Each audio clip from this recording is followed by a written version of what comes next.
మారెళ్ల రవిశాస్త్రి గారి జ్యోతిష్యం కొరకు సంప్రదించవలసిన నంబర్. ఈ గాలితో పాటు ప్రాణశక్తి కూడా వెళ్తుంది అంటారు. ఈ ప్రాణశక్తి ఎలా వెళ్తుంది? ఆ వెళ్ళిన ప్రాణశక్తి లోపల ఏం చేస్తుంది? మన ఒంట్లో ఉండే ఈ 72,000 నాళ్ళలో కూడా ఆ ప్రాణశక్తి సంచారం చేయడం వల్ల ఈ బ్రహ్మరంధ్రం ద్వారా ఈ ప్రాణశక్తి తగ్గితే ఏమవుతుంది, పెరిగితే ఏమవుతుంది? మన బ్రెయిన్లో కూడా ప్రాణశక్తి తక్కువ అవడం వల్లే మన ఆలోచన. అయితే షుగర్ వ్యాధి దేనికి వస్తుంది? షుగర్ వ్యాధికి మూల కారణం ఏంటి? దాన్ని ఎలా తగ్గించుకోవచ్చు? మీరు టాబ్లెట్ తీసుకోండి, ఒక పులుపు తీసుకోండి, ఉప్పు తీసుకోండి, కారం తీసుకోండి, లేదా అన్నీ కలిపి తీసుకోండి, చివరికి అది బ్యాక్ పెయిన్కి మూల కారణం ఏంటి? థాట్ ప్రాసెస్లో ఏమన్నా జరుగుతుందా లేకపోతే ఏంటి? మన ఆకలి ఎలా వేస్తున్నాడు, మన కడుపు నిండా భోజనం ఎలా చేస్తాం, ఆ సెక్సువల్గా ఆ ఫీలింగ్స్ అనేవి డైల్యూట్ అయినా చేయగలగాలి. లేదంటే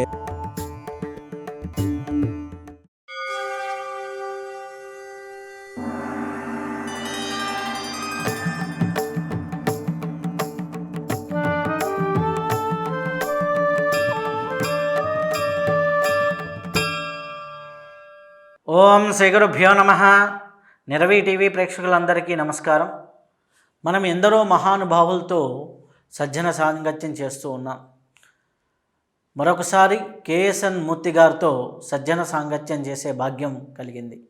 వారు యోగాపరంగా ఎంతోమంది గురువుల దగ్గర నుంచి నేర్చుకొని, అలాగే మానసికమైనటువంటి వ్యాధులకి, శారీరకమైనటువంటి వ్యాధులకి, అలాగే ఆధ్యాత్మికంగా సాధనని, ఇలా శారీరకంగా, మానసికంగా, ఆధ్యాత్మికంగా మనిషిని ముందుకు నడిపించే విధంగా వారు ఎంతో కృషి చేస్తున్నారు. వారితో ఇప్పుడు మనం అద్భుతమైన విషయాలని తెలుసుకునే ప్రయత్నం చేద్దాం. నమస్కారం అండి. నమస్తే అండి. మీరు మన మొదటి ఎపిసోడ్ వల్ల ఎలాంటి ఇది కలిగింది? ఇవాళ మిమ్మల్ని కలవడం చాలా సంతోషంగా ఉంది. మీ ద్వారా మీ అందరిని కూడా కలవడం చాలా సంతోషంగా ఉంది. నేను ఏవైతే భావాలు చాలామంది తెలియాలనుకున్నానో అది మీ ద్వారా చాలామంది తెలిసింది. చాలామంది చాలా సంతోషించారు కూడా అది చూసి. చాలా ఫీడ్బ్యాక్ వచ్చింది. నిజంగా అలాంటివి ఇంకా చాలా రావాలని కోరుకుంటున్నాను ఎపిసోడ్స్. మనకి శ్వాస, గాలి పీల్చుకుంటున్నాం, లోపలికి గాలి వదులుతున్నాం. శ్వాస తీసుకోవడం, శ్వాస వదలటం సహజంగా జరిగేటటువంటి ప్రక్రియ. మామూలుగా చూస్తే గాలి వెళ్తుంది, బయటికి వస్తుంది. ఈ గాలితో పాటు ప్రాణశక్తి కూడా వెళ్తుంది అంటారు. ఈ ప్రాణశక్తి ఎలా వెళ్తుంది? ఆ వెళ్ళిన ప్రాణశక్తి లోపల ఏం చేస్తుంది? మనం గాలి ద్వారా ఈ ప్రాణశక్తి వెళ్తుంది లోపలికి. వెళ్ళి మన ఒంట్లో ఉండే ఈ 72,000 నాళ్ళలో కూడా ఆ ప్రాణశక్తి సంచారం చేయడం వల్ల ఎటువంటి అనారోగ్యాలు రాకుండా చాలా సంతోషం ఉండగలుగుతాం. ఇది తీసుకుని శ్వాస ద్వారా వెళ్తుంది. ఇంకా వేరే మార్గాల ద్వారా కూడా ఈ ప్రాణశక్తి వెళ్ళే ప్రక్రియలు ఉన్నాయి. సహజంగా మనిషికి సూర్యోదయం, సూర్యాస్తమయం టైంలోనూ, బ్రహ్మముహూర్తం టైంలోనూ, అర్ధరాత్రి, అలాగే మట్టి మధ్యాహ్నం, ఈ టైంలో మనకి 2 ముక్కులు ఆడుతూ ఉంటూ ఉంటాయి. ఈ టైంలో సహజంగా ఆ కాస్మిక్ ఎనర్జీ ఏదైతే ప్రాణశక్తి అనుకుంటున్నాం అది ఎక్కువ మనం తీసుకోగలుగుతాం. ఈ శ్వాస ద్వారా కాకుండా ఈ బ్రహ్మరంధ్రం ద్వారా, అరిచేతుల్లో ఉండే చక్రాల ద్వారా, అరికాల్లో ఉండే చక్రాల ద్వారా కూడా కాస్మిక్ నుంచి మన బాడీకి రిసీవ్ అవుతుంటుంది. అలాగే సూర్యశక్తి మన చర్మ రంధ్రాల ద్వారా కూడా లోపలికి వెళ్తుంది. అంటే శ్వాస ద్వారా కాకుండా ఈ మార్గాల ద్వారా కూడా ఉంది. అయితే ఈ మార్గాల్లో వెళ్ళి చాలా తక్కువ టైం ఉంటుంది రోజు మొత్తం మీద, అది అందరికీ వెళ్తుంటుంది. అయితే దాన్ని అందుకుని స్థాయికి మనం యోగ సాధన చేయగలిగితే కనుక ఎక్స్టర్నల్గా ఉండే బ్రీతింగ్ అవసరం లేదు. చాలామంది యోగులు నీటిలోనో, భూమిలోనో, లేదా కొండ గుహల్లోనో, గాలి ఆడే ప్లేస్లో ఉండి కూడా వాళ్ళు ఎంతో కాలం జీవిస్తున్నారు. అంటే కనుక వాళ్ళు ఎక్స్టర్నల్ బ్రీతింగ్ అవ్వట్లా. అంటే ప్రతి అణువు దానంతో అదే శ్వాసిస్తుంది లోపల. ఇది ప్రక్రియ సాధనలో మనకు అలాంటి వాళ్ళు దొరకాలి చక్కగా. అలాంటి వాళ్ళు అనుగుణం కలిగితే ఆ స్థితి మనం తప్పకుండా వెళ్ళొచ్చు. అయితే ఈ ప్రాణశక్తి తగ్గితే ఏమవుతుంది, పెరిగితే ఏమవుతుంది? ప్రాణశక్తి ఎప్పుడు సమస్థితిలో ఉండాలంటే ఏం చేయాలి? ఈ ప్రాణశక్తి సహజంగా మనకి నేచర్కి అనుగుణంగా మన జర్నీ అవుతున్నప్పుడు ఈ సహజంగా లోపల దాని అదే సమతుల్యంలో ఉంటుంది. అయితే మనం ఇప్పుడు ఆహార వ్యవహారాలు అయితేనే, నిద్రలో అయితేనేమి ఆ సమతుల్యాన్ని పాటించట్లే, ఆ నేచర్కి అనుగుణంగా మనం వర్కౌట్ అవ్వట్లే. అందువల్ల ఏంటంటే ఇది అసంబద్ధంగా వెళుతుంది. దీన్ని మళ్ళీ యోగా ద్వారా క్రమబద్ధీకరించుకోవచ్చు. అయితే ఈ ప్రాణశక్తి తక్కువ అవడం వల్ల ఒక అవయవానికి కానీ ఒక కణానికి కానీ ప్రాణశక్తి వెళ్ళకపోతే కనుక ఆ కణంలో ఉండే ఈ -70 volts మైక్రో కరెంట్ ఉంటుంది. ఎప్పుడైతే ప్రాణశక్తి ఆ కణానికి వెళ్ళదో నెమ్మదిగా ఆ కణంలో ఉండే ప్రాణశక్తి డిశ్చార్జ్ అయిపోయి ఆ కణం కొన్నాళ్ళు డెడ్ అయిపోతూ ఉంటుంది. అలాగా ఒక అవయవంలో ఉండే ఎక్కువ కణాల ప్రాణశక్తిని త్వరగా కోల్పోతూ ఉంటే కనుక ఆ అవయవం పనిచేసే సామర్థ్యం తగ్గుతుంటుంది. కాబట్టి మనం ఎలా ప్రాణశక్తిని పంపించుకోవాలో ఆ విద్య నేర్చుకుంటే కనుక మన శరీరం అంతా ఎక్కడికి కావాలంటే అక్కడ పంపించుకోవచ్చు. అలాంటి మంచి ఎన్నో రకాల టెక్నిక్స్ ఉన్నాయి దానికి. అవి మనం నేర్చుకుంటే కనుక అసలు ఎటువంటి అనారోగ్యం ఉండదు. ప్రాణశక్తి లోపం వల్లే ఏ శరీరమైనా అనారోగ్యం అవుతుంది, ఏ భాగమైనా అనారోగ్యం అవుతుంది. అలాగే మన బ్రెయిన్లో కూడా ప్రాణశక్తి తక్కువ అవడం వల్లే మన ఆలోచన విధానం అపసవ్యంగా ఉండడం, కోపం కానీ, బాధ, బెంగ, భయం, ఇవన్నీ ఇలాంటి గుణాలు ప్రేరేపించడానికి కారణం అంటే బ్రెయిన్లో ఉండే న్యూరాన్స్ సరైన ఎనర్జీ అందక అవి నిశ్శబ్దం అవడం వల్ల ఏంటంటే ఆ ప్రెషర్ ఎక్కువైపోయి బ్రెయిన్లో మన అపసవ్యంగా మన ఆలోచనలు ఉండడం కారణమాట. ఎంత కోపిష్టపడైనా సరే, ఎంత దుర్మార్గమైనా సరే ఆ ప్రాణాయామాల అభ్యాసం కరెక్ట్ వేలో ఒక ఉన్ముఖత నేర్చుకుంటే కనుక అవన్నీ క్లియర్ అయిపోతాయి. అవన్నీ క్లియర్ అయిపోయి ప్రతి మనిషి కూడా ఎలాంటి స్థితిలో ఉన్నా సరే మంచి ఉన్నత స్థితికి వెళ్ళిపోవచ్చు ప్రాణాయామం ద్వారా. అలాగే మనం ఎన్నో జన్మలను బట్టి చేసుకున్న కర్మలన్నీ కూడా ప్రాణాయామం వల్లే క్లియర్ అవుతాయి. అయితే ప్రాణశక్తికి రోగానికి ఉన్న సంబంధం ఏంటి?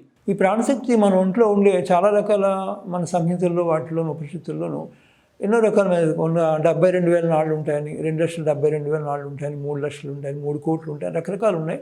అయితే అవి ఎన్ని ఉన్నప్పటికీ మనకి ప్రాణ అనేది ఏంటంటే ఈ నాడుల్లో ప్రవహిస్తూ ఉంటుంది. ఈ నాడుల ద్వారా ప్రతి అవయవానికి ఆ సిగ్నల్స్ చేరుతుంటాయి అన్నమాట.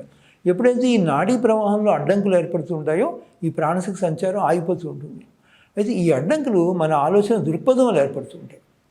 మన ఆలోచనలో ప్రేమ, ఆనందం, జాలి, దయ ఇలాంటివి లేకుండా ఒత్తిడి, అసహనం, బాధ, బెంగ, భయం, కోపం, పగ, ప్రతీకారం, ఈర్ష్య, అసూయ, ద్వేషం ఇలాంటివి మన మైండ్లో రన్ అవుతున్నప్పుడు ఏమవుతుందంటే ఇవన్నీ కూడా ఒక్కొక్క ఆర్గాన్లోనూ లేదా నాడీ ప్రవాహంలోనూ అడ్డంకులుగా మారి మనం తీసుకుంటున్నా సరే ప్రాణశక్తి లోపలికి వెళ్ళకుండా ఆ ఆర్గాన్స్లో నిశ్శత్వం కలిగించి ఆర్గాన్స్ అన్నీ దెబ్బతినేలా చేస్తుంటాయి. ఒక్కొక్క ఆలోచన ఒక్కొక్క ఆర్గాన్కి పనిచేస్తుంటుంది. అయితే ఏ ఆలోచనలు ఏ ఆర్గాన్ మీద ఎక్కువ పనిచేస్తాయి? మనం ఒక థైరాయిడ్ని తీసుకుందాం ఒకసారి. ఈ థైరాయిడ్ గ్లాండ్ ఇక్కడ ఉంటుంది. ఇది సహజంగా ఈ ఉత్పత్తి చేసే హార్మోన్ ఇంబ్యాలెన్స్ అవుతుంది. దానివల్ల థైరాయిడ్ ప్రాబ్లం వస్తుంది.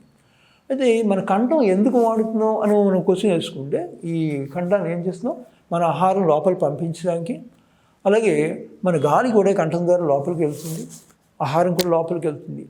అలాగే ఇంకో మూడోది ఏంటంటే మన భావాల్ని వ్యక్తీకరించడానికి అంటే కమ్యూనికేషన్ స్కిల్స్ అనమాట. దీనికి సంబంధించి ఈ మూడింటిలో వచ్చే లోపాల వల్ల ఇక్కడ ఎనర్జీ బ్లాకేజ్ ఏర్పడతాయి. సపోజ్ ఆహారం మనం కాని ఆహారం తింటున్నాం, అప్పుడు శరీరం ఏం చేస్తుందండి ఈ కాని ఆహారం తినడానికి వ్యతిరేక చూపిస్తూ ఆ స్ట్రెస్ ఫీల్ అవుతుంది ఈ ఆర్గాన్. ఒక మంచి ఫుడ్ తింటుంటే కనుక ఈ ఆర్గాన్ హ్యాపీగా ఉంటుంది.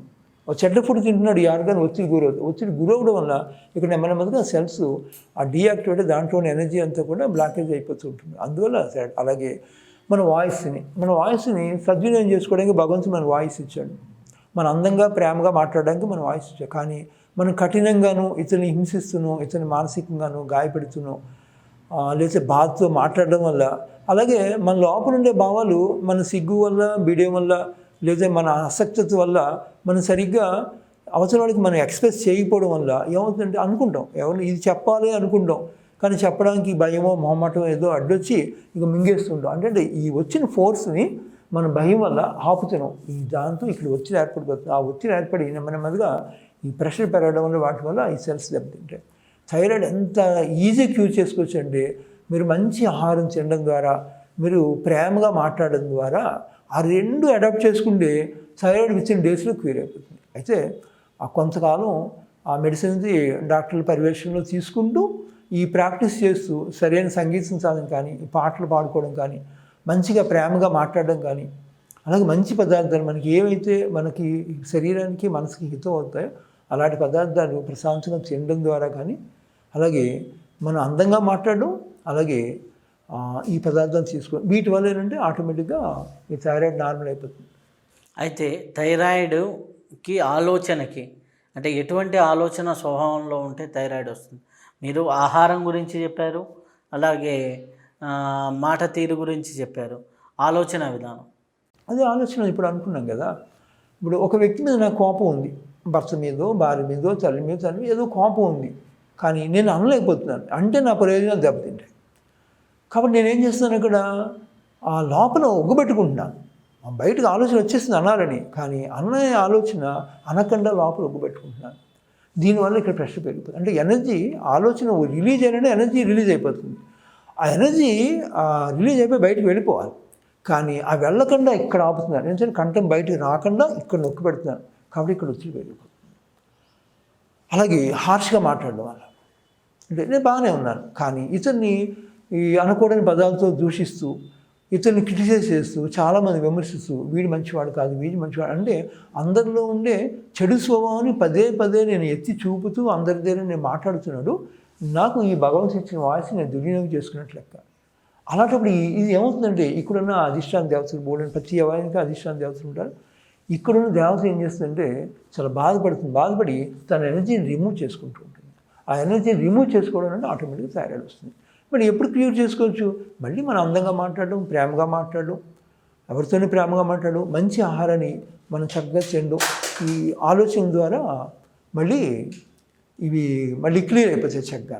బీపీ మనకి ఎందుకు వస్తుంది, దానికి మూల కారణం ఏంటి, అలాగే దాంట్లో ఏ ఆలోచన ద్వారా బీపీ వస్తుంది, ఏ ఆలోచన ద్వారా దాన్ని ఏ ఆర్గాన్ మీద ఎక్కువ ప్రభావం చూపుతుంది, దానివల్ల మూలం అంటే 100లో ఇప్పుడు మనం చూసుకుంటే 20-30 మందికి ఈజీగా బీపీ అనేది రెగ్యులర్ వ్యాధి కింద మారిపోయింది. సో ఆ బీపీకి, ఆలోచన విధానానికి, ఆహారానికి, ఆర్గానికి ఉన్న సంబంధం. మన లోపల ఉండే చాలా రకాల అవయవాల్లో ఎటువంటి ఒత్తిడి పెరిగినా దానికి కావాల్సిన ప్రాణశక్తి పంపించాలి. మరి ఒక లోటు ఉంది, ఒక కిడ్నీలో లోటు ఉంది, లేకపోతే లివర్లో లోటు ఉంది, ప్రాణశక్తి తక్కువ అవుతుంది. అప్పుడు ఏంటంటే ఈ హార్ట్ మీద ప్రెషర్ ఎక్కువ పడుతుంది, ఎక్కువ అక్కడ రక్తాన్ని ఫ్లో చేయాలి. ఆ ఫ్లో చేయడానికి ఈ అవస్థ పడుతూ ఉంటుంది గుండెలు. అలాంటప్పుడు బీపీ పెరుగుతూ ఉంటుంది. అయితే ఎందుకు ఒత్తిడి ఇలా పెరుగుతుంటుందంటే, మనం ఒక పనిని ఒక సమయానికి చేయవలసింది ఆ సమయానికి చేయకపోవడం వల్ల, టైం అయిపోతుంది అనుకోవడం వల్ల ఇలాంటి ఒత్తిడి పెరుగుతూ ఉంటాయి. అలాగే చాలా రకాల ఒత్తిళ్ళు ఎలా ఉంటాయంటే, మనకు చెయ్యలేని పని, బర్డెన్ పని, ఎవరో ఎక్కడికో వెళ్దాం అనుకుంటే ఎవరో రమ్మంటారు, మనకు ఖాళీ లేదు, అయినా సరే మొహమాటానికి బయలుదేరుతాం. అక్కడి నుంచి ఆ ఇంట్లో ఆ పని ఏమైపోతుందో అని టెన్షన్గా ఉంటుంది. అంటే మన మనసుకి నచ్చకుండా ఆ వ్యతిరేకం దిశలో చేసే చాలా రకాల పనుల వల్ల ఒత్తిడి పెరుగుతుంది బాడీలో.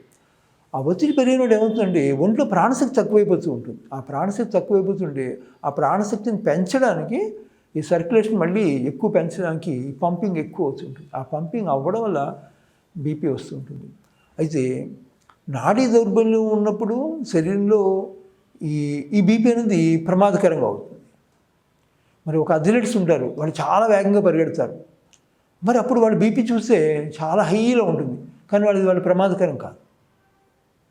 మనం ఉదయాన్నే లేచి ఎక్సర్సైజ్ చేస్తుంటే మనం బీపీ చూస్తే విపరీతంగా హార్ట్ బీట్ పంప్ అవుతుంటుంది, హార్ట్ బీట్ కొట్టుకుంటూ ఉంటుంది వేగంగా. అప్పుడు బీపీ చూస్తే ఓడుతుంటుంది, కానీ దానివల్ల ప్రమాదం కాదు. ఎందుకంటే మన రక్తం తాలూకు ఒత్తిడిని తట్టుకునే విధంగా రక్తనాళాలు ఉంటే కనుక ఎంత బీపీ ఉన్నా ప్రమాదం కాదు. కానీ మానసిక దౌర్బల్యాల వల్ల ప్రాణశక్తి సరిగ్గా లేక ఒంట్లో ఈ నాడులు కానీ రక్తనాళాలు కానీ దెబ్బతిన్నప్పుడు ఆ చిన్న బీపీ కూడా ఆ రక్తనాళాలు తట్టుకోలేవు.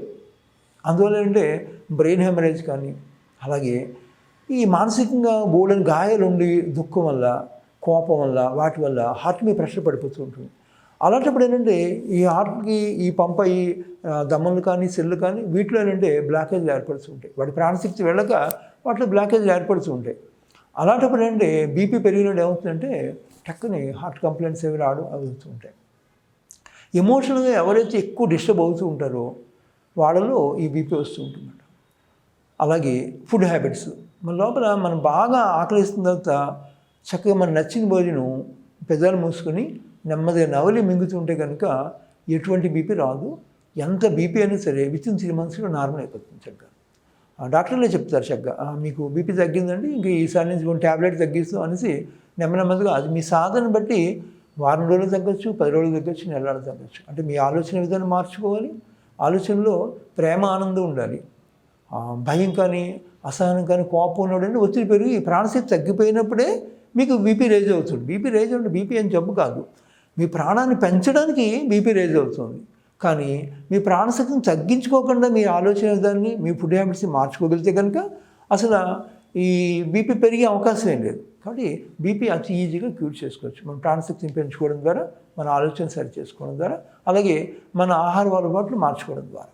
అలాగే మనకి ఒబెసిటీ అంటారు, లావ్ అవ్వటం సహజంగా జరుగుతూ ఉంటుంది చాలామందిలో.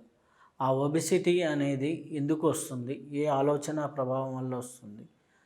చాలామందిలో చూస్తే మేము ఎక్కువ తినమండి లావ్ అయిపోతుంటాం అంటూ ఉంటారు. ఇట్లాంటి పరిస్థితి కొంతమందికి ఉంటుంది. అది దేనివల్ల క్రియేట్ అవుతుంది? ఒబెసిటీ అనేది అసలు సమస్య కాదు, చాలా ఇప్పుడున్న అన్ని రకాల సమస్యలకి ఒబెసిటీ చాలా చిన్న సమస్య. మనం చాలా పెద్ద సమస్యలు అనుకుంటాం కాబట్టి బాధపడుతాం. ఒక చిన్న ఎగ్జాంపుల్ చెప్తాను. మన ఈ కొడుకు కూతురు ఎవరో ఉన్నారు, వాళ్ళు కాలేజీకి వెళ్తున్నారు చక్కగా. వాళ్ళకి ప్రతిరోజు 100 రూపాయలు వాడికి దారి ఖర్చులు అవసరం అవుతుంది. కానీ మీరు ప్రతిరోజు 100 రూపాయలు ఇవ్వకుండా ఓ రోజు 60 ఇచ్చి, ఓ రోజు 80 ఇచ్చి, ఓ రోజు ఇవ్వకుండా ఇలా చేస్తుంటే ఆ పిల్లలు ఏం చేస్తారు? మీరు ఏ కూరగాయలకో డబ్బులు ఇచ్చినాడు కాస్త పక్కన పెట్టుకుంటూ ఉంటారు. ఏ కిరాణా సామాను తెమ్మని 1000 రూపాయలు ఇచ్చినాడు ఓ 50 50 పక్కన పెట్టుకుంటాడు. ఇదేమి దొంగతనం కాదు, వాడి జాగ్రత్త గురించి అంతే. ఎందుకు? ఎప్పుడు మా నాన్న నాకు తక్కువ ఇస్తాడో తెలియదు, ఆ ఖర్చులు మీట్ అవ్వాలి కాబట్టి ఉన్న దాంట్లో ఎప్పుడు అవకాశం ఉంటే దాస్తూ ఉంటా. ఈ కాన్సెప్ట్ మీకు అర్థమైతే ఒబెసిటీ ఈజీ క్యూర్ చేసుకోవచ్చు. ఎప్పుడైతే లోటు బడ్జెట్ ఉంటుందో దాన్ని దాచడం గురించి మనం దాచుకుంటున్నాం, మన అవసరం గురించి. అలాగే మన మనసు ఎప్పుడైతే ప్రశాంత స్థితిలో లేకుండా అలజడి గురి అవుతుంటుందో శరీరం ఏం చేస్తుందంటే ఈ అలజడి వల్ల వీడు ఎప్పుడు ఫెయింట్ అయిపోయి పడిపోతాడో అప్పుడు వీడిని మనం కాపాడడానికి మన శక్తి కావాలి అనేసి అది ఏం చేస్తుంది, మీరు చిన్న అరటిపండు తిన్నా సరే లోపల ఫ్యాట్కి కన్వర్ట్ అయిపోతూ ఉంటుంది. ఎందుకు కన్వర్ట్ అవుతుందంటే మీరు సహజంగా ఆకలేసినట్టు ప్రశాంతంగా తింటూ ఉంటే కనుక ఈ బాడీ ఏం చేస్తుంది, మీరు ఎంత తిన్నా సరే ఫ్యాట్ కింద కన్వర్ట్ అవుతుంది, అరిగిపోతుంది, అరిగిపోయి శక్తిగా వెళ్ళిపోతుంది. ఆ శక్తి మనం ఖర్చు పెడుతూ ఉండాలి. అలా కాకుండా ఎప్పుడైతే మన లోపల భయం, కోపం, అసహనం, బాధ, బెంగ ఇవన్నీ ఉన్నాయో ఈ దుఃఖస్థితి ఉన్నప్పుడు ఏంటంటే ప్రాణశక్తి బాగా ఖర్చు అయిపోతూ ఉంటుంది. కాబట్టి మన శరీరాన్ని నిలుపుకోవడానికి శరీరం ఏం చేస్తుందంటే అది మనం తీసుకుని కొద్ది ఆహారాన్ని కూడా దాచేస్తూ ఉంటుందన్నమాట. కాబట్టి ఈ ఒబెసిటీ తగ్గాలంటే ఫస్ట్ మీరు జిమ్కి వెళ్ళక్కర్లేదు, యోగా సెంటర్కి వెళ్ళి వాకింగ్ చెక్కర్ ఏం ఒక్కర్లా. ఫస్ట్ మీ ఆలోచన విధానం మార్చుకొని మీరు ఎప్పుడు ఆకలిస్తే అప్పుడు ప్రశాంతంగా కూర్చొని భోజనం చేస్తే నెమ్మదిగా ఒబెసిటీ దానితో తగ్గిపోతుంది. అయితే ఈ 2 రకాలు, ఒకటి మన ఎక్సెస్ క్యాలరీస్ తీసుకోవడం వల్ల కూడా ఒబెసిటీ వస్తుంది. 2 మన మైండ్ సెట్ సరిగ్గా లేక ఆలోచన విధానం సరిగ్గా లేకపోవడం ఒబెసిటీ వస్తుంది. కాబట్టి మీరు చేసే వర్క్ని బట్టి, మీరు ఒక సాఫ్ట్వేర్ ఎంప్లాయ్ అయితే ఉదయం సాయం దాకా ఏసీలో కూర్చుంటారు, పెద్ద క్యాలరీస్ ఎక్కువ బర్న్ అవ్వు. అదే మీరు ఒక రిక్షా కార్మికుడు లేదంటే ఒక రైల్వే కార్మికుడు, రైల్వే కూలీ, వ్యవసాయ కూలీ అయితే మీకు ఎక్కువ క్యాలరీస్ అవసరం అవుతాయి, అప్పుడు కార్బోహైడ్రేట్స్ ఎక్కువ అవసరం అవుతుంటుంది. అలా కానప్పుడు ఏంటంటే మీరు కార్బోహైడ్రేట్స్ కొంత తక్కువ తీసుకుంటుంటే అలా బ్యాలెన్స్ చేసుకోవచ్చు. కానీ సాధారణంగా ఫుడ్ వల్ల వచ్చే ఒబెసిటీ చాలామంది చాలా తక్కువ. ఆలోచనలు అపసవ్యంగా ఉండడం, ఫుడ్ హ్యాబిట్స్ ఆకలి లేకపోయినా తినడం, ఆకలి వేస్తున్నా సరే తినకుండా ఉండడం, ఈ కారణం వల్ల ఎక్కువ ఒబెసిటీ వస్తుంది. అది ఇవి సరిచేసుకుని ఆ తర్వాత మీరు ఏ చిన్న ఎక్సర్సైజ్ చేసినా, ఏ ప్రాణాయామం చేసినా సరే ఎక్కువ ఫలితాలు వస్తాయి, ఈజీగా ఆ ఒబెసిటీ తగ్గుతుంది. అయితే షుగర్ వ్యాధి దేనికి వస్తుంది? షుగర్ వ్యాధికి మూల కారణం ఏంటి? దాన్ని ఎలా తగ్గించుకోవచ్చు? ఇది చాలా అవసరం చాలా అందరి. ఈ షుగర్ ఎంత ఈజీ క్యూర్ అవుతుందంటే మా దగ్గర వచ్చిన వాళ్ళు చాలామంది ఏ మెడిసిన్ లేకుండా ఈజీ క్యూర్ అయింది. అది అసలు షుగర్ వ్యాధి కాదు, అది ఒక డిజార్డర్ అంతే. మన బాడీలో కొన్ని వేల సెల్స్ ఉంటాయి. ఆ ప్రతి సెల్ కూడా ప్రతిరోజు కూడా దాని శక్తి అవసరం. మనం తీసుకునే ఆహారం అది 6 రకాల రుచులు, ఏ రుచి తీసుకున్నా సరే లోపలికి కడుపులోకి వెళ్ళి డైజెస్ట్ అయిన తర్వాత అది గ్లూకోజ్ కింద మారుతుంది. మీరు ట్యాబ్లెట్ తీసుకోండి, ఒక పులుపు తీసుకోండి, ఉప్పు తీసుకోండి, కారం తీసుకోండి, లేదా అన్నీ కలిపి తీసుకోండి. చివరికి అది తీపి పదార్థం అంటే ఒక గ్లూకోజ్ కిందే కన్వర్ట్ అవుతుంది బాడీలో. ఈ గ్లూకోజ్ బ్లడ్ ద్వారా మొత్తం శరీరంలో అన్ని అవయవాలకి చేరుతుంది. అయితే ప్రతి కణం దాన్ని తీసుకోవాలి. అది తీసుకుంటే కనుక మీరు ఎంత తిన్నా ఆ కణం తీసుకుంటుంది. మీరు వెయిట్ కావాలంటే పెరుగుతుంది తప్పితే షుగర్ ఎప్పుడు ఉండదు. కానీ ఇక్కడ ఏమవుతుంది, ఈ ఆహారం చిన్న ఆహారం గ్లూకోజ్ని కన్వర్ట్ అవుతుంది, బ్లడ్లో ఉండిపోతుంది. శరీరంలో చాలా సెల్స్ అది తీసుకోవడం వల్ల బ్లడ్లో ఎక్కువైపోతుంది. ఆ ఎక్కువైపోయిందని మనం షుగర్ అంటున్నాం. దానికి ఏం చేస్తాం, మెడిసిన్ వాడుతున్నాం. ఆ మెడిసిన్ వాడుతున్నాం, ఫుడ్ హ్యాబిట్స్ అన్నీ కంట్రోల్ చేసుకుంటాం, కానీ షుగర్ తగ్గట్లా. మాత్రలు వాడుతున్నాం, రకరకాల ట్రీట్మెంట్ చేసుకుంటున్నాం, రకరకాల యోగాలు చేస్తున్నాం, అయినా షుగర్ తగ్గట్లా. వీటి వల్ల షుగర్ తగ్గదు. ఆ సెల్ మళ్ళీ రీఓపెన్ ఎలా చేయాలి అని విద్య మీకు తెలిసి ఉండాలి. అది మేము నేర్పే విద్య. ఆ సెల్ మళ్ళీ రీఓపెన్ చేయిస్తాం. ఇలాగా మీ మనసులో, మీ సబ్కాన్షియస్ మైండ్లో ఉండే ఇలా ఎటువంటి ఇబ్బందికర ఆలోచనలు ఉన్నాయో వాటి వల్ల ఈ సెల్స్ అన్నీ క్లోజ్ అయిపోయి ఉంటాయి. మేము చేసే ప్రక్రియలో మా దగ్గర ట్రీట్మెంట్ ఏం కాదు, ఇది మీ శరీరం ఎలా పనిచేస్తుందో చెప్పి ఒక అమోఘమైన విద్య అంతే. ఆ పరమేశ్వరుడు గురువుల ద్వారా మాకు అందించే విద్య అది. మీ లోపల ప్రతి సెల్ మళ్ళీ ఎలా రీఓపెన్ చేసుకోవాలి, ఆ శక్తిని ఎలా గ్రహించాలి అన్నది కొన్ని రకాల ప్రాణాయామ టెక్నిక్ ద్వారా అది మీకు అందిస్తుంటాం. అది ఎవరైనా సరే ఆశిస్తే అది ఈజీగా క్యూర్ అవుతుంది. ఎందుకంటే సెల్ ఓపెన్ అయితే ఆటోమేటిక్గా గ్లూకోజ్ కన్వర్షన్ అయిపోతుంది. ఇంకా షుగర్ ఎక్కడ ఉంది లేదు. ఆ సెల్ ఓపెన్ చేయించే మధ్యనే మనకు చాలా అవసరం అన్నమాట. అది మేము చేసే పని. అది ఈజీగా క్యూర్ అవుతుంది సెల్ ఓపెన్ అవ్వడం. అయితే సెల్స్ ఎందుకు ఓపెన్ అవ్వట్లేదు అది దాని చిన్న ఉదాహరణ చెప్తున్నాను. సపోజు ఈరోజు నా పుట్టినరోజు అనుకో. నా పుట్టినరోజు మా నాన్నగారు నాకు స్వీట్ తీసుకొచ్చి నాకు తినడానికి పెడుతున్నారు. ఈలోపు నేను ఏదో ఆయన ఇబ్బంది పెట్టి పని ఏదో చేశాను. ఆయన నన్ను లాగిపెట్టి కొట్టారు. అప్పుడు ఆయన పెట్టి స్వీట్ నేను తింటానా? నా పుట్టినరోజు అయినా నాకు ఇష్టమైన తండ్రి, నాకు ఇష్టమైన స్వీటే, నాకు ఇష్టమైన పుట్టినరోజు అయినా సరే ఆ రోజు నేను స్వీట్ యాక్సెప్ట్ చేయను. ఎందుకు? నేను మనసుకు గాయమైంది. నాకు అరే మా నాన్నగారు కొట్టేసారు పుట్టినరోజు చెప్పట అని మనసు గాయమైంది. ఆ మనసు గాయమైనప్పుడు ఆ స్వీట్ని కానీ మా నాన్నగారు కానీ నేను అంగీకరించను. ఇలాగా మీ మనసులో ఎన్నో రకాల గాయాల వల్ల మీ సెల్స్ అన్నీ డీయాక్టివేట్ అయిపోయి ఉంటాయి, కుంచిపోయి ఉంటాయి. మన కోపం వస్తే చూడండి, ఎవరైనా మనకి గొడవ పెట్టిన కోపం వచ్చింది వెంటనే ముఖం అంతా కూడా డల్ అయిపోతుంది. ప్రాణశక్తి నిర్జీవం అయిపోయి ముఖంలో డల్గా అయిపోతుంది. ఆ డల్ అయిపోవడం వల్ల ఏమవుతుందంటే ఎనర్జీ వెళ్ళట్లేదు అక్కడికి, అంటే శక్తి వెళ్ళట్లేదు. కానీ శక్తి లోపల ఉంది. మనం ఆహారం తింటున్నాం, ఆ బ్లడ్లో గ్లూకోజ్ ఉంది, కానీ ఆ ఫేస్లోకి శక్తి వెళ్ళట్లేదు. ఎందుకు? మనం ఆ బాత్తో ముఖం మార్చుకున్నాం కాబట్టి అలా అవుతుంది. ఎప్పుడైతే మన బాధ పోయింది ఆటోమేటిక్గా ఆ సెల్స్ మళ్ళీ రియాక్ట్ అవుతాయి, అది తీసుకుంటాయి. సపోజ్ నాకు ఏదో ఫీవర్ వచ్చింది, నేను చాలా డల్ అయిపోయిన వాళ్ళ ఆఫీస్ సెలబ్రిటీస్ పడుకున్నాను, నాకు చాలా డల్గా ఉంది. ఈలోపు చిన్నప్పుడు స్నేహితులు ఎవరో సడన్గా వచ్చాడు. కూర్చోండి, ఆయన చూసాడు, నాకు ఏమనిపిస్తుంది? ఆనందం అనిపించేస్తుంది. అబ్బాయి ఎన్నాళ్ళు చూస్తే మళ్ళీ చిన్నప్పటి నుంచి అనేసి వెంటనే ఏమైపోయింది, ఆ ప్రాణాన్ని ప్రతి సెల్ తీసేసుకుంటుంది. నా ఆనందానికి ఒక కణం యాక్టివేట్ అయిపోయింది. నా బాడీలో అన్ని కణాలకే మెసేజ్ వెళ్ళిపోయింది. స్నేహితుడు వచ్చాడు అని వెంటనే ఆయనకు అవగురించుకుని రా అని పక్కలో కూర్చోబెట్టుకుంటాం. మరి ఈ జ్వరం అయిపోయింది, జ్వరం లేదు, ఈ డల్నెస్ లేదు. ఏమైపోయింది అక్కడ? ఎప్పుడైతే నేను ఆనందంగా ఉన్నానో నా ప్రాణశక్తి ఏం చేస్తే లోపల ఉండే ఆ గ్లూకోజ్ని ప్రతి అణువు తీసుకుని ప్రాణానికి కన్వర్ట్ చేసేసుకుంటాం. కాబట్టి మనిషి ఎవరైతే ఆనందంగా ఉంటాడో వాళ్ళకి ఎప్పుడు సుఖం. అలాగే ఆహారం కూడా చాలా ఇంపార్టెంట్. ఆకలి వేసినప్పుడే మీరు తినాలి పోయిన, అది టైమింగ్స్ అవసరం లేదు. ఇప్పుడు మనం ఏం చేస్తాం, మందు వేసుకోవడానికి ఆకలి వేసుకుంటున్నాం, ఆ టైం అయిపోయింది కదా, మళ్ళీ టైం ఉండదు, ఈ టైంలో తినాలి కాబట్టి ఆ టైంలో తింటున్నాం. ఈ రెండు పద్ధతులు మనం మార్చుకోగలిగి మనకు ఆకలి వేసినప్పుడు మనకు చక్కగా భోజనం, రుచికరమైన భోజనం అన్ని రకాల రుచులతో కూడి చక్కగా మనకి ఏది పడుతుందో అది ఆస్వాదిస్తూ ఉంటే కనుక ఆ షుగర్లు ఎంత ఈజీగా తగ్గుతాయి, చాలా ఈజీ తగ్గుతాయి. సహజంగా మనం చూసినట్లయితే ఎక్కువ మందికి బ్యాక్ పెయిన్ అంటారు. అంటే బైక్ నడిపే వాళ్ళకి కావచ్చు, ఇంట్లో బైక్ నడిపే వాళ్ళు అంటే స్ట్రైట్గా కూర్చోవడం వల్ల అంటారు, లేకపోతే ఏదన్నా ఇంట్లో పనిచేసే వాళ్ళు కావచ్చు, లేడీస్ కావచ్చు, వీళ్ళందరికీ బ్యాక్ పెయిన్ అనేది ఉంటుంది. ఆ బ్యాక్ పెయిన్కి మూల కారణం ఏంటి? థాట్ ప్రాసెస్లో ఏమన్నా జరుగుతుందా లేకపోతే ఏంటి? జనరల్గా బ్యాక్ పెయిన్కి చాలా రకాల కారణాలు ఉన్నాయి. దాంట్లో ఒక 2 కారణాలు మనం చెప్పుకుందాం ఈరోజు. ఫిజికల్ లెవెల్లో, మెంటల్ లెవెల్లో.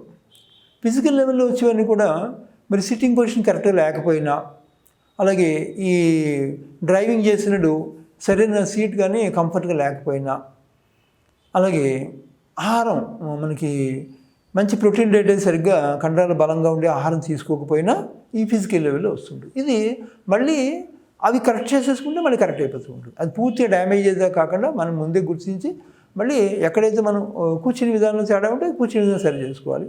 ఆహారంలో మనం సరైన డైట్ తీసుకోకపోతే, పోషకమైన పదార్థాలు తీసుకోకపోతే అది మళ్ళీ తీసుకోవడం ద్వారా ఇది ఫిజికల్ లెవెల్లో ఉంది. తర్వాత ఎసిడిటీ ఉంటే బాడీలో ఎసిడిటీ ఉన్నట్టు కూడా ఎప్పుడైతే ఎసిడిటీ ఉందో పొట్ట తన్నేస్తూ ఉంటుంది, వెనకాల బ్యాక్ తన్నేస్తూ ఉంటుంది. కాబట్టి ఏంటంటే ఫ్లెక్సిబిలిటీ ఉంటుంది వెన్ను. ఏంటంటే ఎదురు నుంచి పొట్ట తన్నేసినట్టు ఏమవుతుంది, బ్యాక్ వెన్నుపూస ఇలా తన్నేసి ఉంటుంది అన్నమాట. అలా తన్నేసి ఉండడం ఏంటంటే ఆ ఫ్లెక్సిబిలిటీ పోతుంది. అక్కడ ఆ రిజిడ్నెస్ వచ్చేసి, ఆ రిజిడ్నెస్ రావడం వల్ల అంటే నెమ్మదిగా బ్యాక్ పెయిన్ వచ్చి క్రానిక్ కంప్లైంట్గా అయిపోతుంది. కాబట్టి అవి ఆ రకంగా ఫ్లెక్సిబిలిటీ కాబట్టి మళ్ళీ ఎసిడిటీ తగ్గించుకుంటే నార్మల్ అయిపోతుంది. ఇక రెండోది ఏంటంటే మెంటల్ లెవెల్లో ఇది చాలా ఇంపార్టెంట్. ఇవి చాలామందికి వచ్చి బ్యాక్ పెయిన్ దీనివల్లే వస్తుంది. ఫిజికల్ లెవెల్లో చాలామంది తక్కువే. చాలా నేను చూసిన వాళ్ళు ఈ మానసికంగా వచ్చి ఇదే కాదు. బ్యాక్ పెయిన్ మానసికంగా కూడా 2 రకాల సమస్య, మెయిన్ రీజన్స్ చాలా బోర్డులు ఉన్నాయి. అయితే మెయిన్ రీజన్స్ కామన్గా చెప్పుకుందాం. ఒకటి ఏంటంటే మనకి ఎవరు సపోర్ట్ లేరు మన జీవితంలో వెనకాల, ఓ ఫైనాన్షియల్గాను, మారల్గాను, లేదంటే ఫ్యామిలీ పరంగాను, కుటుంబం ఏదో ఒకటి మనకి ఎవరు దన్ను లేరు. నేను ఒక్కడనే ఈ బాధలు నేను ఈదాలి, లేదంటే ఈ సంవత్సరాన్ని ఈదాలి, నేను ఒక్కడనే ఆ పెయిన్ అంతా అనుభవించాలి, నాకు వెనకాల సపోర్ట్ ఇచ్చేవాడు ఎవరూ లేరు అన్నప్పుడు ఆ భావన వల్ల బ్యాక్ పెయిన్ వస్తుంది.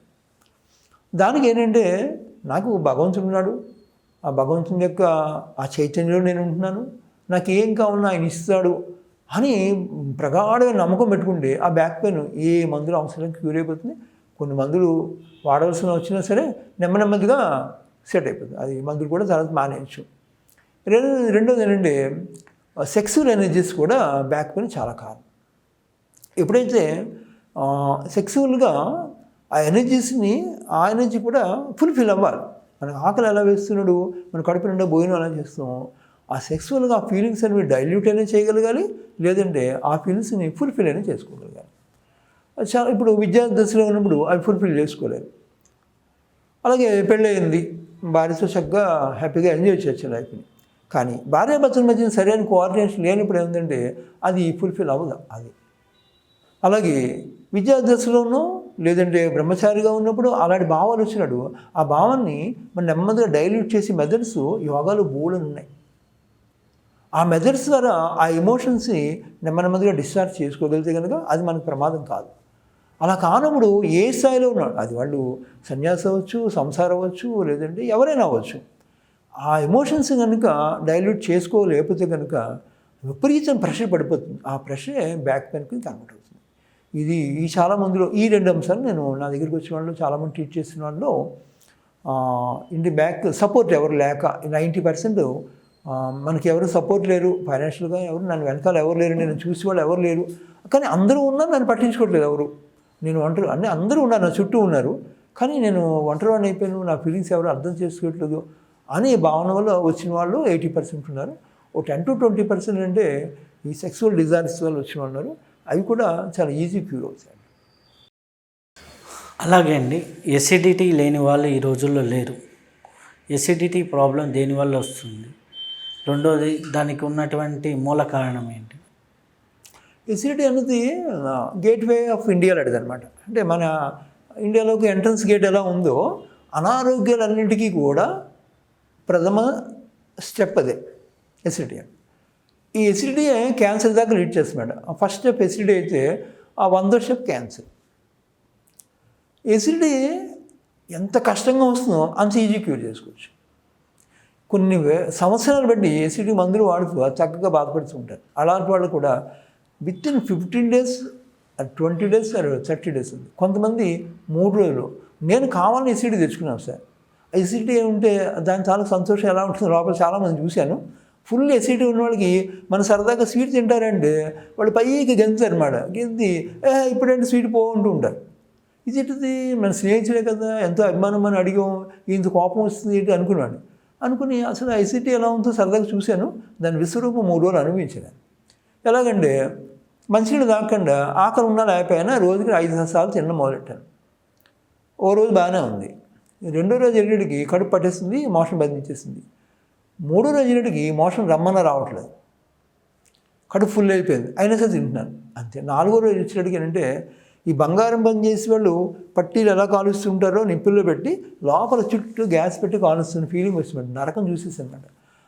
ఇంత అందంగా ఉంటుందా ఈ సిటీ లోపల. అందుకే వాళ్ళు తప్పేం లేదు, ఇది వాళ్ళని ఆడిస్తుంది తప్పితే మనిషి ఎవడు కూడా చెడ్డవాడేం కాదు, ఈ లోపల ఈ సిటీ వాళ్ళని ఆడిస్తుంది అనిపించింది. మళ్ళీ ఏ మెడిసిన్ లేకుండా 3 రోజులు నేను క్యూర్ చేసుకోగలను.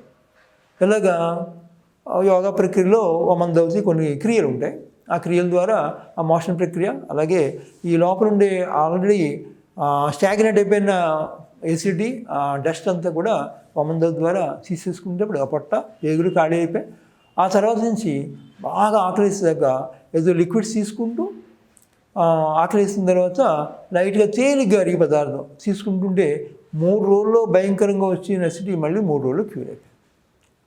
ఫిజికల్ లెవెల్లో ఇది అంటే ఫుడ్ వల్ల వచ్చిన ఎసిడిటీ కాబట్టి 3 రోజులు క్యూర్ అయిపోతుంది. అంటే ఫుడ్ మనం బాగా ఆకలిస్తున్న వద్ద మనం ప్రశాంతం కూర్చొని భోజనం చేస్తే కనుక అసలు ఎసిడిటీ ఫార్మ్ అవుతుంది. కానీ మానసికంగా వచ్చే ఎసిడిటీ ఉంది. మీరు ఎదుగుతున్నారు, నా కడుపులో మంట చూడలేరు, ఆయన ఎదుగుతున్నారు, కడుపులో మంట చూడలేరు, నన్ను ఎవడో ఏదో అన్నాడు, వాడిని ఏం చేయాలి అక్కడి నుంచి ప్లానింగ్స్ రన్ అవుతుంటాయి. అంటే ఇది మానసికంగా వచ్చేసి అనమాట. ఈ ఎసిడిటీ ఏం చేస్తుందంటే టోటల్ బాడీ అంతా కొలాప్స్ చేసేస్తుంది. ఈ ఎసిడిటీ కొంచెం తగ్గించుకోవడం కష్టం. ఇది వాళ్ళు నేను మానసికంగా మారుతాను, నా జీవితం ఆనందంగా ఉండాలని బలమైన నిర్ణయం తీసుకుంటేనే మనం ఏమైనా చేయగలం. లేదంటే ఈ ఎసిడిటీ బ్రహ్మదేవుడు కూడా తగ్గించలేరు, ఏ డాక్టర్లు ఇలాంటి ఎసిడిటీ తగ్గించలేరు. మనం సిద్ధపడాలి ఏదైనా సరే. ఇప్పుడున్న ఈ వైద్యంలో ఎంత టెక్నాలజీ పెరిగిపోయిందంటే ఎటువంటి వ్యాధి అయినా సరే అతి ఈజీగా తగ్గించే వైద్యులు రెడీ అయ్యారు. కానీ మనం వైద్యం బ్లేమ్ చేస్తున్నాం, ఈ వైద్యం మంచిది కాదు, ఆ వైద్యం మంచిది, వాళ్ళు నన్ను దోచుకుంటున్నారు అనుకుంటున్నాం. కానీ ఏ వైద్యులు కూడా మనం గంటల తరబడి కూర్చోబెట్టి మీరు మంచినీళ్ళు తాగండి, ప్రశాంతంగా భోజనం చేయండి ఎన్నిసార్లు చెప్తారు. అది మన కనీస బాధ్యత, అది మన ప్రాథమిక హక్కు. అది మనకి రోగం వచ్చిన తర్వాత ఆ రోగాన్ని క్యూర్ చేయడానికి మహానుభావులు బోర్డు మంది వైద్యులు ఉన్నారు. కానీ మనం ఏం చేస్తామంటే వైద్యుని కూడా మిస్లీడ్ చేసేస్తాం, వైద్యుని తిట్టుకుంటున్నాం, హాస్పిటల్ తిట్టుకుంటున్నాం.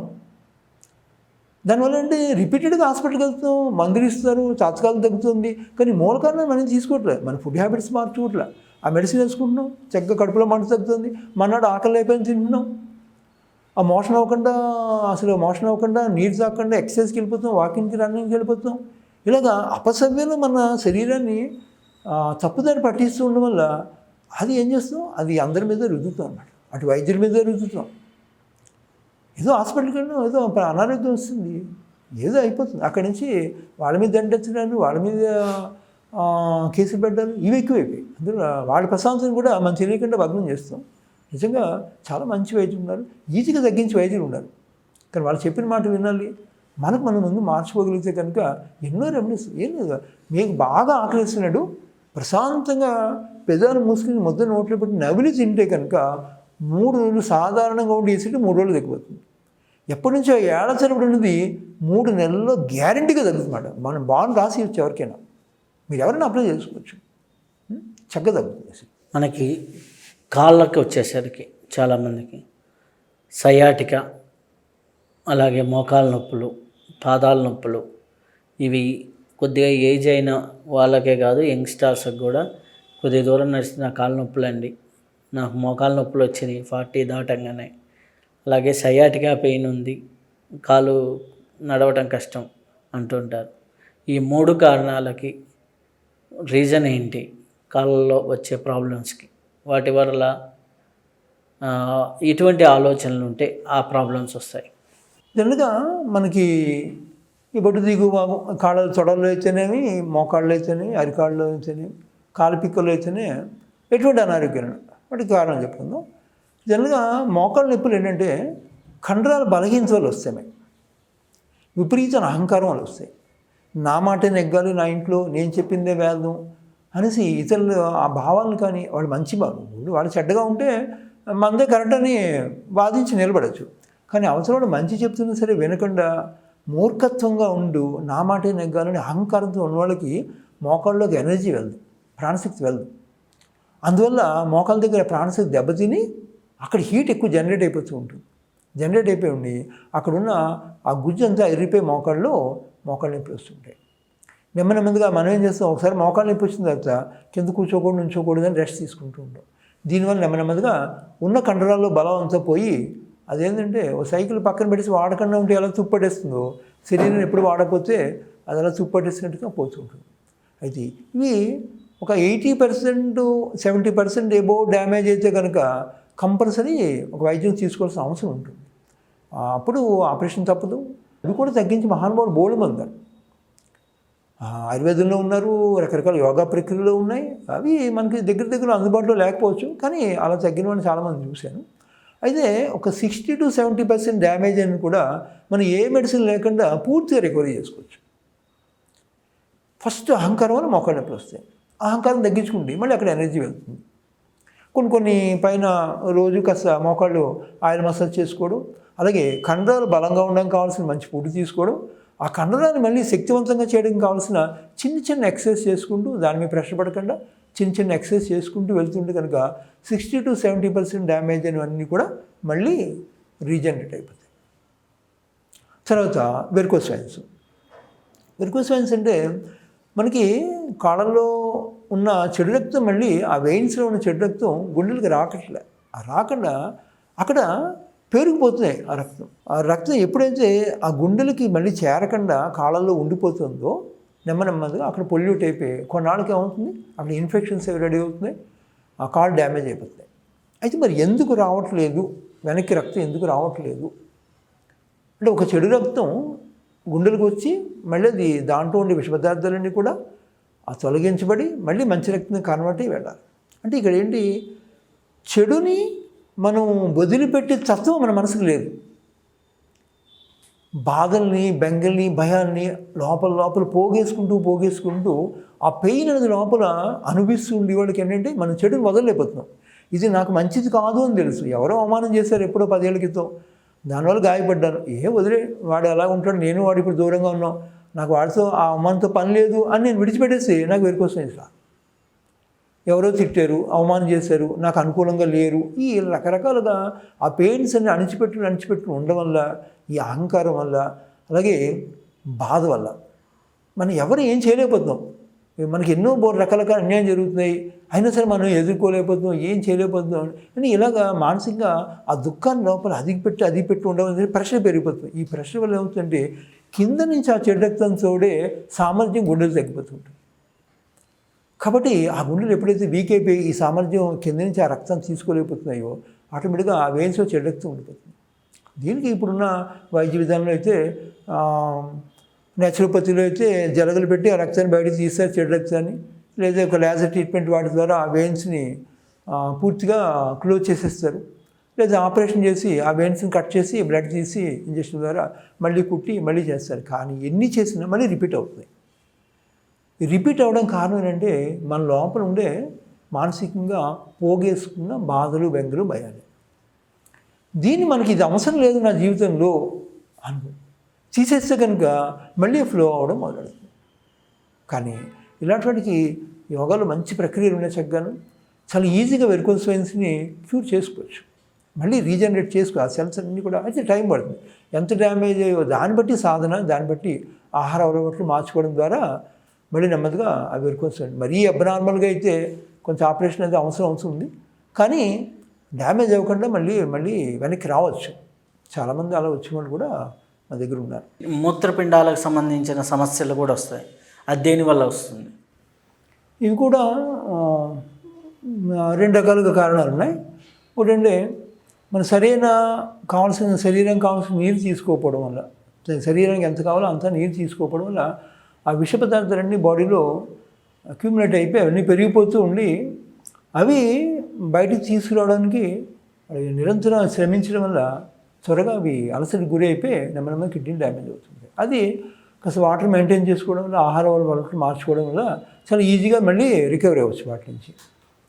అలాగే ఎక్కువ మంది ఏంటంటే ఈ లిక్కర్స్ తీసుకోవడం వల్ల, ఇప్పుడు చాలామందికి స్టూడెంట్స్లో అనేది వాళ్ళకి అంటే బ్రాందీ విస్కీలో తాగితేనే నేను గొప్పవాడిని ఫీలింగ్ మొదలయ్యింది. అది ఒక కల్చర్, బ్యాడ్ కల్చర్ అయిపోయింది అది. దీనివల్ల ఏంటంటే ఈ లిక్కర్ తీసుకోవడం వాటి వల్ల కూడా ఈ త్వరగా డ్యామేజ్ అయిపోతాయి అవయవాలు. అవి మానేసేసి శుభ్రమైన నీరు, శుభ్రమైన ఆహారం టైం తీసుకుంటుంటే కనుక వాటి వల్ల వచ్చేవన్నీ మళ్ళీ రీబ్యాక్ చేసుకోవచ్చు అవి. అయితే దుఃఖం వల్ల ఎక్కువ కిడ్నీలు పాడవుతుంటాయి. లోపల అధికమైన దుఃఖం ఎవరికి చెప్పుకోలేక, ఎవరికి షేర్ చేసుకోలేక, అంటే మన బాధలు పంచుకునే వాళ్ళు ఎవరు లేక ఆ దుఃఖం లోపల పెట్టుకుంటూ, ఈ దుఃఖం నుంచి నేను ఇంక విముక్తి అవ్వలేను, ఈ దుఃఖం నాకు ఎప్పుడు వెంటాడుతూనే ఉంటుంది, ఇది నాకు ఎప్పుడు పెరుగుతూనే ఉంది ఈ దుఃఖం, దీని నుంచి నాకు ఎటువంటి విముక్తి లేదు అని ఆ ఫీలింగ్ ఎప్పుడైతే పెరిగిపోతూ ఉంటుందో నెమ్మదిగా కిడ్నీస్కి ప్రాణశక్తి వెళ్తుంది. ఆ కిడ్నీస్కి ప్రాణశక్తి వెళ్ళకపోవడం వల్ల కిడ్నీ జామ్ అవుతుంది. అయితే దానికి మళ్ళీ వాళ్ళు కౌన్సిలింగ్ చేస్తూ వాళ్ళు ఎక్కడ గాయపడ్డారు, ఆ గాయం అందరికీ చెప్పుకోలేరు చాలామంది. కానీ వాళ్ళకి ఎంతో ప్రేమగా వాళ్ళ మనసుకు మనం చేరువయ్యి ఆ లోపల ఉన్న గాయాలు నెమ్మదిగా ఆ తీయగలిగితే కనుక తీసి, అలాగే మంచి ఆహారం, మంచి నీరు ఇచ్చి కొంత ప్రాణాయామాలు మళ్ళీ సాధన చేస్తుంటే కనుక ఆ క్రియేటివ్ లెవెల్స్ అన్నీ కూడా పెరిగిపోయినవి కూడా మళ్ళీ నార్మల్ అవుతూ ఉంటాయి. అలాగే కిడ్నీస్ కూడా ఒక 70 to 80% డ్యామేజ్ అనేవి కూడా మళ్ళీ సాధన ద్వారా కొంత టైం పడుతుంది వాటికి. అయితే సాధన ద్వారా మళ్ళీ సాధారణ స్థితికి తీసుకురాగలచ్చు. ఒక 80% ఎబో డ్యామేజ్ అయిపోయి ఇంకా డయాలసిస్లో ఉన్న వాళ్ళకి సాధారణంగా స్థాయిలో సరిపోదు. అవి కొన్ని సెంటర్లో అలాంటివి కూడా ట్రీట్ చేసి వాళ్ళు ఉన్నారు కొంతమంది. అలాంటి సెంటర్లో కంప్లీట్గా ఒక 6 నెలల్లో, ఒక సంవత్సరం అయితే వాళ్ళ శక్తిని బట్టి ఉండి చేసుకుంటూ ఉంటే కనుక మళ్ళీ నార్మల్ అయ్యే కండిషన్లో ఉంది. అయితే అందరికీ సహజంగా హెడేక్ అనేది ఉంటుంది. ఒత్తిడిని మెయింటైన్ చేయలేక చాలామందికి హెడేక్ వస్తూ ఉంటుంది. హెడేక్ సహజంగా ఎందుకు వస్తుంది, దేనివల్ల వస్తుంది, దానికి కారణం ఏంటి? అంటే మన చల్ల ఉండే నాడుల్లో ఆ ప్రాణశక్తి సరిగ్గా ప్రవహిస్తూ, అలాగే చల్ల ఉండే రక్తనాళాలు బలంగా ఉంటూ దానికి కావాల్సిన ఆక్సిజన్ సప్లై అవుతూ ఉంటే కనుక ఎంత ఒత్తిడి మీరు తట్టుకోగలుగుతారు. కానీ ఇక్కడ ఏముందంటే ఒత్తిడి వల్ల తలనొప్పి రాదు. అసలు ఒత్తిడి లేని జీవితం ఏదీ లేదు. మరి మన ముఖ్యమంత్రులు అయితేనేమి, లేకపోతే పొలిటికల్ లీడర్స్ అయితేనేమి, లేదంటే ప్రధానమంత్రులు, రాష్ట్రపతి, వీళ్ళందరూ ఒత్తిడి లేని జీవితం ఏం కాదు అది. వాళ్ళు దీన్ని లేచి సాయంత్రం పరిగెడుతూ ఉంటారు. అలాగే అథ్లెట్స్ వాళ్ళు విపరీతం సాధన చేస్తూ ఉంటారు, మరి అది ఒత్తిడే. కానీ వాటి వల్ల ఏం రావట్లేదు కదా. అంటే మీరు ప్రాణశక్తిని ఎంత కావాలంత తలలో పంపించగలిగితే ఎంత ఒత్తిడిని మీరు క్యారీ చేయగలుగుతారు. ఎప్పుడైతే ప్రాణశక్తి మన బ్రెయిన్లోకి తక్కువ వెళ్తూ ఉంటుందో నెమ్మదిగా ఆ ఒత్తిడిని తట్టుకునే సామర్థ్యం శరీరం కోల్పోతుంది తప్పితే ఒత్తిడి వల్ల అనారోగ్యాలు రావు. ఆ ఒత్తిడి మనకు అనుకూలంగా మార్చుకోవచ్చు, వ్యతిరేకంగా మార్చుకోవచ్చు. ఒత్తిడిని మనం ఏదైతే మనకి వ్యతిరేకంగా అనిపించిందో అదే మనకు ఒత్తిడి. ఆ ఒత్తిడిని మనం ఒక పునాదిగా మలుచుకుంటే అద్భుతమైన కట్టడాలు అవుతాయి. దానికి ఉదాహరణే జగ్గి వాసుగారు అయితేనేమి, లేకపోతే ఆర్ట్ ఆఫ్ లివింగ్ రవిశంకర్ గారు అయితేనేమి, ఒక సత్యసాయిబాబా గారు అయితేనే, వీళ్ళు అక్కడ ఏం లేదు, ఏమి లేదు, రాతి నేలని అద్భుతం సౌదాల కింద మార్చేసిన మహానుభావులు వీళ్ళందరూ కూడా. మరి వాళ్ళకి ఒత్తిడి ఉంది. ఆ ఒత్తిడిని వాళ్ళు ఏం చేశారంటే ఆ శిల్పాలుగా చెక్కేశారు వాళ్ళందరూ కూడా. ఈరోజు ప్రపంచవ్యాప్తంగా మన దేశానికి వస్తుందంటే అద్భుతంగా కట్టాలి. అలాగే కల్కి భగవాన్ ఒకటి వండర్ఫుల్ కట్టడాలు, అవన్నీ కూడా అద్భుతం సాధన జరిగే ప్లేసులు అవన్నీ కూడా. అవన్నీ ఎలా మారాయంటే వాళ్ళు ఎంతో ఆ ఒత్తిడిని శక్తి కింద మార్చేసుకున్నారు. అంటే వాళ్ళ ప్రాణశక్తిని పెంచుకోవడం ద్వారా ఆ వచ్చిన ప్రతిదాన్ని కూడా వాళ్ళ శక్తిగా మార్చుకుని అద్భుతంగా ఎదిగారు. కానీ ప్రాణశక్తిని పెంచుకోలేని వాళ్ళందరూ కూడా రోగాలు పాల్పడి ఐసీయూలను, హాస్పిటల్ చుట్టూను, వైద్యాల చుట్టూ, రకరకాల సెంటర్ చుట్టూ తిరుగుతూ ఈది బాధలు అనిపిస్తారు. కాబట్టి ఒత్తిడి అనేది అసలు సమస్య కాదు. మీ లోపల ప్రాణశక్తిని పెంచుకోగలిగితే కనుక ఎటువంటి ఒత్తిడిని మీరు తట్టుకుంటారు. అయితే ఈ ప్రాణశక్తిని పెంచుకునే ప్రక్రియ ఏమన్నా ఉందా? ప్రాక్టికల్గా ఏమన్నా చూపించాలి? ఎన్నో మార్గాలు ఉన్నాయి ప్రాణశక్తిని పెంచుకునే మార్గాలు ఉన్నాయి. అయితే దానికి అనులోమ ప్రాణాయామం, లేకపోతే నాడీ శోధన ప్రాణాయామం, ఇలాంటి కొన్ని చెప్తాను. అవి ప్రమాదకరం కాదు, ఎవరు చేసుకున్నా దానివల్ల చాలా రకాల క్యూర్ అయిపోతాయి. దానికి ఒక ప్రాణాయామం చెప్తుంది, మా గురువు గారు చెప్పింది ఒక ప్రాణాయామం చెప్తుంది. దీంతో చాలామంది బీపీలు తగ్గాయి, చాలామంది షుగర్లు తగ్గాయి. అయితే ఇంతకంటే కొంచెం అడ్వాన్స్ ప్రాణాయామం ఉన్నాయి, అది ప్రత్యక్షంగా గురువు పర్యవేక్షణ నేర్చుకోవాల్సి ఉంటుంది. అది అలాంటి వాటికి మేము 1 day ట్రైనింగ్ క్లాసులు, 2 days లేదా 3 days 1 week సెమినార్స్ పెడుతుంటాం. అలాంటి సెమినార్లో మీరు పెట్టిన వీడియో వల్ల చాలామంది వచ్చి మా దగ్గర లబ్ధి పొందారు. నిజంగా వాళ్ళు ఈరోజు చాలా రకాల అనారోగ్యం బయటపడ్డారు. వాళ్ళంతా తాలూకు పుణ్యఫలం మీకు తప్పక మీకు చేకూర్చి మీ సంస్థ మరింత అభివృద్ధి చెందాలని కోరుకుంటున్నాను. అలాగే ఇప్పుడు ఒక చిన్న టెక్నిక్ చెప్పుకుందాం మనం. అంటే ఎడముకలోంచి నెమ్మదిగా గాలి తీసుకుంటూ చాలా నెమ్మదిగా వదులుతుందన్నమాట. అంటే బాడీ మొత్తం మీద ఎటువంటి శ్రమ ఉండకూడదు, ఎక్కడ బిగించకూడదు, ఏ కండరాలు కానీ నరాలు కానీ ఎక్కడ బిగించకూడదు. ఒకసారి నేను చేసి చూపెడతాను. అంటే ఇది టైం కాదు, కానీ మీ గురించి ఇది టైం కాని టైం అయినా సరే మీ అందరికీ ఉపయోగం చెప్తాను. ఇది ఎడముకలోంచి నెమ్మదిగా గాలి తీసుకుంటాం. అలాగా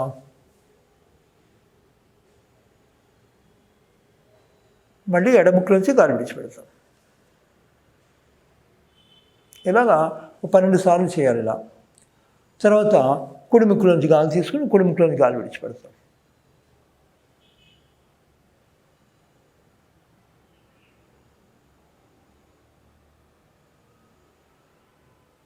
ఇలా అంటే మీ శరీరంలో ఎటువంటి అలసట లేకుండా చాలా సహజంగా నెమ్మదిగా గాలి లోపలికి వెళ్ళాలి, మళ్ళీ నెమ్మదిగా బయట రావాలి. ఎటువంటి ఒత్తిడి ఉండకూడదు. ఆ వెళ్ళి గాలిని చాలా చక్కగా గమనిస్తుండాలి. ఎలా వెళ్ళాలంటే వెళ్ళి గాలి ఒక చూడండి, పూర్వం రాజులకి పక్కన పరిచారకులు వింజామరం వీసేవారు, లేదంటే భగవంతుడికి వింజామరం వీసేవారు. అలాగా ఒక వింజామరం వీస్తుంటే ఒక విసినకర్ర పెట్టుకుని నెమ్మదిగా ఇలా అనుకుంటే చల్ల గాలి పైకి కిందకి ఎలా తగులుతుందో మనం తీసుకునే గాలి అంత తేలిగ్గా హాయిగా లోపలికి వెళ్ళాలి, హాయిగా బయట రావాలి. ఇలాగా ఇటు 12 శ్వాసలు ఇటు 12 శ్వాసలు చేస్తే అది ఒక ప్రాణాయామం ఉంది. ఇలాగా 12 ప్రాణాయామాలు వెన్ను నిటారుగా పెట్టుకుని శుభ్రంగా కింద మంచి ఆసనంలో కూర్చుని చక్కగా ఇవి చేస్తుంటే కనుక చాలామందికి ఈ ప్రాణాయామాలు మన దగ్గర 3 మంది తగ్గిన వాళ్ళు ఉన్నారు. ఇలా తగ్గనప్పుడు వేరే రీజన్స్ ఉంటాయి, అవన్నీ కౌన్సిలింగ్లో బయటపడుతుంటాయి. అలాగే శారీరక స్థితిని బట్టి కూడా మన రకరకాల ప్రాణాయామాలు. ఇది సాధారణంగా ఎవరికైనా ఇది మంచిది. దీనివల్ల ఎటువంటి సైడ్ ఎఫెక్ట్స్ ఉండవు. ఇది చేయడం వల్ల ఏ ఇబ్బంది ఉండదు. ఇది చాలా సహజంగా జరిగే ఒక చిన్న ప్రక్రియ. దీంతో ఏంటంటే మనం బాడీలో ఉండే శీతోష్ణాలు సమస్థితి వచ్చేస్తాయి. ఈ లెఫ్ట్ బ్రెయిన్ రైట్ బ్రెయిన్ కూడా సమస్థితి వస్తుంది. ఈ సమస్థితి రావడం వల్ల ఏ అనారోగ్యాన్ని క్యూర్ అవుతుంది. ఇది ఒకటి చాలు కరెక్ట్గా సాధన చేసుకుంటే. ఇది ఇలాంటి వల్ల దీనివల్ల చాలామంది తగ్గిన వాళ్ళు మా దగ్గర. ఇది ఆన్లైన్లో ఈ చెప్పిన క్లాసులు కూడా ఇది ఒకటి చేస్తే బోర్డు తగ్గిన వాళ్ళు ఉన్నారు. అది కాకుండా ఇంకా కొన్ని రకాల ప్రాణాయామాలు ఉన్నాయి. అవి ఏంటంటే ఇది గురుముఖితో నేర్చుకునేది చెప్తే ఆన్లైన్లోనూ ఇలాగా యూట్యూబ్ ద్వారా చెప్పేవి కాదు, కాబట్టి గురుముఖితో నేర్చుకోవాలి. అలాంటివన్నీ కూడా మా దగ్గరికి వచ్చిన 1 వీక్ ట్రైనింగ్ క్లాసులు ఉంటాయి, రెసిడెంట్ క్లాసులు ఉంటాయి, అలాగే 3 డేస్ సెమినార్స్ ఉంటాయి, అలాగే 1 డే సెమినార్స్ ఉంటాయి. ఆ సెమినార్స్ అంటే వాళ్ళ మానసిక స్థితి శారీరక స్థితిని బట్టి వాళ్ళకి 1 రోజు సరిపోతుందా, 2 రోజులు సరిపోతుందా, లేదా 1 వీక్ సరిపోతుందా అని మేము నిర్ణయించుకుని వాళ్ళు డేట్ ఇచ్చినట్టు వాళ్ళు వస్తారు. అలాగే లాస్ట్ వీడియో చూసినప్పుడు చాలామంది మా దగ్గరికి వచ్చారు. అలాగే ఆన్లైన్లో కూడా క్లాసెస్ చెప్తున్నా, ఆన్లైన్లో కూడా ఎంతోమంది లబ్ధి పొందారు. ఒక ఫోన్ కాల్ ద్వారా కూడా లబ్ధి పొందిన వాళ్ళు బోలు పొందారు. అయితే నాకు అక్కడికి ఒక చిన్న వినపం ఏంటంటే మీ అందరికీ కూడా ఇలాంటి మహానుభావుని పరిచయ సంస్థని మనం పోషించుకోవాల్సిన అవసరం చాలా ఉంది. ఎందుకంటే నిస్వార్థంగా ఏ ధనాపేక్ష లేకుండా ఎంతో ప్రయాసాలకి వచ్చి ఒక వీడియో తీయాలంటే ఎక్కడికక్కడికో వెళ్ళి వాళ్ళని ఇంటర్వ్యూ చేయాలంటే వేలకు వేలు ఖర్చు పెడుతున్నారు. నిజంగా ఈ సంస్థకు వచ్చి చూసిన తర్వాత నాకు అనిపించింది మాట ఇలాంటి వాళ్ళకి మనం ఏదో ఒకటి చెయ్యాలనేసి. అలాగా మా దగ్గర నేర్చుకున్న వాళ్ళందరూ చాలామంది దగ్గర మేము కొంతమంది ఫీజులు తీసుకోకుండా చెప్తూ ఉంటాం. చాలామందికి ఆ చిన్న చిన్న రెమెడీస్ చెప్పేస్తుంటాం. ఆ రెమెడీస్ చెప్పడం వల్ల వాళ్ళు ఎంతో లబ్ధి పొందుతుంటారు. అలా లబ్ధి పొందిన వాళ్ళు ఆ కృతజ్ఞతాపూర్వకంగా ఇలాంటి సంస్థలు మనం ఎంతో కొంత ఈ సంస్థకి డొనేషన్ ఇచ్చి ఈ సంస్థ అభివృద్ధి చెందుతుంటే ఇప్పుడు ఈరోజు మీ అందరికీ నేను కనెక్ట్ అయ్యానంటే కారణం ఎక్కడో ఆయన ఇంచుమించు ఒక 50,000 70,000 ఖర్చు పెట్టుకుని హైదరాబాద్ నుంచి మా ఊరు వచ్చి నా దగ్గర ఏ రూపాయిని అడగలేదు, ఏం చేయలేదు, అది తీసుకుని వెళ్ళారు. ఇది విద్య చాలామందికి ఉపయోగపడుతుంది. ఎంతోమంది వాళ్ళ ధనంలో చాలా మటుకు వాళ్ళ సంపాదనలో ఈ మందులకి ఖర్చు పెడుతున్నారు, సెలవులు పెట్టుకుని ఎంతో యాతన పడుతున్నారు. ఈ యాతనని తప్పించాలంటే ఒక మంచి విద్య అందరినీ ఒక సత్సంకల్పంతో ఆయన మా దగ్గరికి వచ్చి మా ఊరు వచ్చి ఆ ఎపిసోడ్ చేశారు. నిజంగా ₹1 నేనేం ఇవ్వలేదు ఆయనకి. కానీ ఇలాంటి వాళ్ళు మమ్మల్ని కనెక్ట్ చేశారు, మీకు మాకు కనెక్ట్ చేస్తున్నారు. అలాగే నేను కాకుండా ఎంతోమంది గురువులు, ఎంతోమంది మంచి గుప్తమైన విద్యలున్న గురువులందరినీ కూడా ఆయన ఎన్నో రోజులు పట్టి ఇంచుమించు ఒక 300 మంది దాకా మంచి మంచి సాధకుల్ని గురువులను ఆయన పరిచయం చేశారు. దానివల్ల ఎంతోమంది వాళ్ళ దగ్గరికి వెళ్ళి సాధన తీసుకుని ఎంతో హాయిగా చాలామందిని కలిసి అలాంటి. అయితే ఏంటంటే ఇలాంటి సంస్థని కాపాడుకోవాల్సిన అవసరం కూడా మనకి గృహస్థులపైన ఉంది. గృహస్థుల తాలూకు ధర్మం ఏంటంటే ఎవరైతే మంచి పని సమాజాన్ని చేస్తున్నారో అలాంటి వాళ్ళు పోషించుకోవాలి. వాళ్ళ దగ్గర ఉన్నా సరే మనం ఇవ్వాలి. మనం అనుకుంటూ ఉంటే వాళ్ళు సంపాదిస్తున్నారు కదండి మనం ఎందుకు అనుకుంటాం. వాళ్ళకి ఎంత సంపాదన ఉన్నా సరే అయినా సరే మనం ఇస్తుంటే కనుక మన దగ్గర ద్రవ్యం శుద్ధి అవుతుంది. దానివల్ల కూడా కొన్ని రకాలు అనారోగ్యాల నుంచి బయటపడతాం. కాబట్టి మీ అందరికీ నా విన్నపం ఏంటంటే ఇలాంటి సంస్థలు మనం కాపాడుకోవాలి. ఆ కాపాడుకునే భాగంలో మనందరూ కూడా ఒక మంచి ముందడుగేసి ఒక మంచి సాంప్రదాయాన్ని మనం ఇక్కడి నుంచి మనం జనరేట్ చేసుకుందాం. చాలా చాలా కృతజ్ఞతలండి. చాలా అద్భుతమైన విషయాల్ని, ప్రతి రోగానికి కారణమైనటువంటి విషయాల్ని, ఆలోచన విధానాన్ని, ఆహార విధానాన్ని మాకు పంచుకొని, అలాగే చివరిలో ప్రాణాయామం ఎలా చేయాలని, అలాగే మొదటి ఇంటర్వ్యూ ద్వారా లబ్ధి పొందిన వాళ్ళు చాలామంది ఉన్నారని మాకు చెప్పినందుకు చాలా కృతజ్ఞతలు. మేము చేస్తున్నది ఈ ఇంటర్వ్యూ ఇవన్నీ కూడా ఆశతో కాదు కాదు నేను ఒకప్పుడు తపన పడి నలుగురు దగ్గరికి వెళ్ళి నేర్చుకోవడానికి ఎంతో కృషి చేయటం జరిగింది. అలా కృషి చేయటం కోసం ఒక అడ్రస్ కనుక్కోవడానికి నెలలు పట్టేది.